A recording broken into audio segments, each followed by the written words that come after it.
दमोह में हेलमेट होगा अनिवार्य, बिना हेलमेट सरकारी दफ्तर पर आने पर नहीं लगेगी हाजिरी। दमोह उच्च न्यायालय सड़क सुरक्षा समिति के अध्यक्ष एवं सेवानिवृत्त न्यायमूर्ति अभय मनोहर सप्रे ने दमोह में आयोजित सड़क सुरक्षा समीक्षा बैठक में सख्त निर्देश दिए कि कलेक्टर कार्यालय, पुलिस अधीक्षक कार्यालय, जिला न्यायालय सहित सभी सरकारी कार्यालयों में हेलमेट का उपयोग अनिवार्य किया जाए। उन्होंने कहा कि बिना हेलमेट कार्यालय आने वाले कर्मचारियों की हाजिरी नहीं लगाई जाएगी। जिला कार्यालय सभाकक्ष में आयोजित बैठक में कलेक्टर प्रताप नारायण यादव, पुलिस अधीक्षक आनंद कलादगी सहित जिला प्रशासन और सड़क सुरक्षा समिति के अध्यक्ष उपस्थित रहे। बैठक में सड़क दुर्घटनाओं की समीक्षा करते हुए सड़क सुरक्षा को लेकर कई महत्वपूर्ण निर्णय भी लिए गए।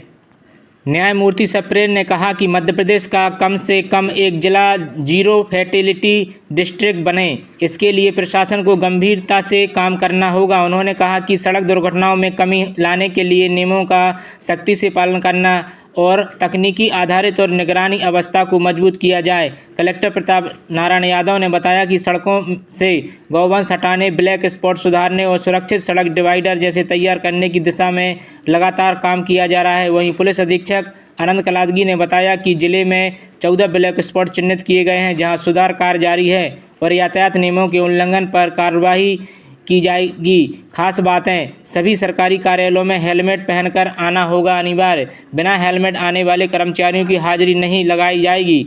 स्कूलों और कॉलेजों में भी हेलमेट उपयोग बढ़ावा देने पर जोर, CMR के माध्यम से हेलमेट वितरण और जन जागरूकता अभियान चलाने की अपील। सभी वाहनों में high speed security number plate, वैध बीमा और ड्राइविंग लाइसेंस अनिवार्य। ई-चालान, CCTV और कोड व्यवस्था को मजबूत करने के निर्देश। दमोह जिले में 14 ब्लैक स्पॉट चिन्हित कर सुधार कार्य जारी।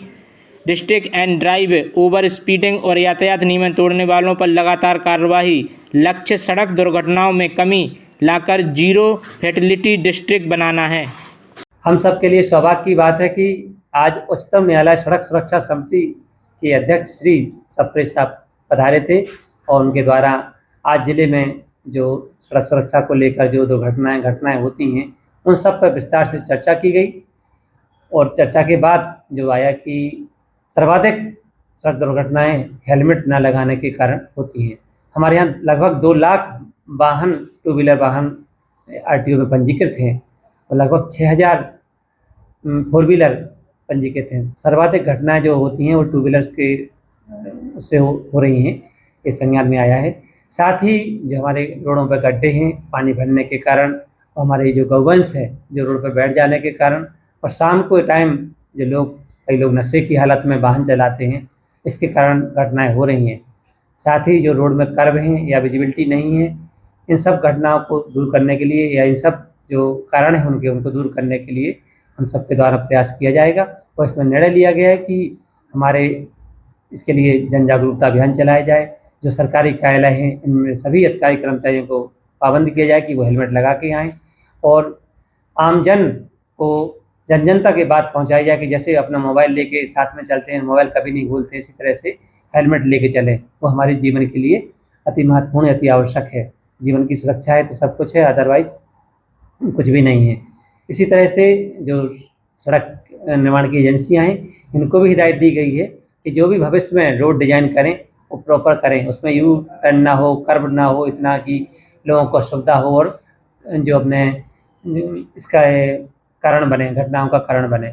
इसी तरह से जो हमारे गौवंश रोड पर बैठ रहा है, इसके लिए जिला पंचायत CO के माध्यम से जो हमारी ग्राम पंचायतें हैं इनको निर्देशित किया गया है कि वो हमारे गौवंश को स्टाफ लगा के या हकाई दल लगा करके उनको गौशाला में पहुँचाएँ, जिससे कि हमारे लोगों की जान माल की सुरक्षा हो सके, इनको कोई खतरा ना हो।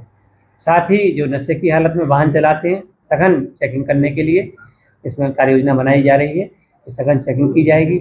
साथ ही जो ट्रैक्टर के माध्यम से लोग सफ़र करते हैं वो सबसे खतरनाक होता है। कहीं भी गड्ढा आने पर ट्रैक्टर की ट्रॉली पलट जाती है और कहीं बड़ी घटनाएं घटित होती हैं। इन सब पर अंकुश लगाने के लिए हमारे द्वारा प्रयास किया जाएगा। साथ ही रोड पर जो अतिक्रमण है उसके कारण भी वाहनों को निकलने में सुविधा होती है, उसको भी परीक्षण करके उसको भी देख करके उसको हटाने की कार्रवाई की जाएगी। मेरा 14 ब्लैक स्पॉट है, इनमें अधिकांश का रेक्टिफिकेशन कर दिया गया है। जहाँ जो जैसी आवश्यकता थी, कई जगह लाइट की आवश्यकता थी वहाँ लाइट लगा दी गई, कई जगह ब्रेकर की आवश्यकता थी, कई जगह रोड वाइडनिंग की आवश्यकता थी, कई जगह पेड़ खड़े हुए, झाड़ियाँ खड़ी हुई थी, उनको क्लियर करके विजिबिलिटी बढ़ाने की आवश्यकता थी, वो सब कर दी गई है। 2-3 रोडों में जो मेजर प्लान है या मेजर उसमें काम है, उसकी अनुमति के लिए प्रस्ताव भेजा गया है। जैसे उसकी अनुमति प्राप्त हो जाती है तो उस पर भी कार्रवाई की जाएगी। निश्चित रूप से हमारे जैसे कभी कोई एक्सीडेंट होता है, यदि जो प्रभावित हैं उनको तत्परता से अस्पताल पहुंच जाएं तो उनकी जान बचाई जा सकती है। इसके लिए शासन के द्वारा राहगीर योजना लागू की गई है, जिसमें जो उत्कृष्ट कार्य करने के लिए 25,000 रुपये उनको दिए जाते हैं। उसको भी प्रभावी ढंग से लागू करने के लिए, इसका प्रचार प्रसार करने के लिए भी कार्य योजना बनाई जा रही है, ताकि इसका लाभ लोगों को मिले और कभी ऐसी कोई घटना हो तो तत्परता से उसको अस्पताल पहुंचाने में आम जन बढ़ चढ़ करके हाथ बढ़ाए और उसकी मदद करके अस्पताल पहुंचाए। इससे यह अनुरोध है कि जब भी टू व्हीलर चलाएं तो निश्चित रूप से उसको हेलमेट अनिवार्य रूप से पहने और पीछे भी जो हमारे जिनको सवारी बैठा ली गई है उसको भी हेलमेट पहनाएं, ताकि हमारी जान की सुरक्षा रहे और किसी तरह की कोई घटना ना घटे। साथ ही नशे की हालत में वाहन ना चलाएं और जो हमारे सरकारी अधिकारी कर्मचारी हैं वो निश्चित रूप से पाबंदी से नियमित रूप से हेलमेट लगाकर ही ऑफिस आएँ, अन्यथा फिर उनको प्रवेश नहीं दिए जाने पर भी विचार किया जाएगा। कुछ दिनों का समय दिया जाएगा और यदि ऐसा सुधार नहीं होता है तो फिर इस पर निर्णय लिया जाएगा। साथ ही हमारे जो स्कूल में, बड़े कॉलेज में बच्चे आते हैं, वहाँ भी प्रिंसिपल्स के माध्यम से ये उनको अवगत कराया जाएगा कि हेलमेट पहन के ही वाहन से आते हैं तो आएँ, और बिना हेलमेट के उनको प्रवेश स्कूल में नहीं दिया जाएगा या क्लास अटेंड में रोका जाएगा, ताकि उनकी जान माल की सुरक्षा हो सके और आमजन उसको देख करके प्रेरित हो सके और हेलमेट लगा करके, पहन करके अपने जीवन की सुरक्षा सुनिश्चित कर सके।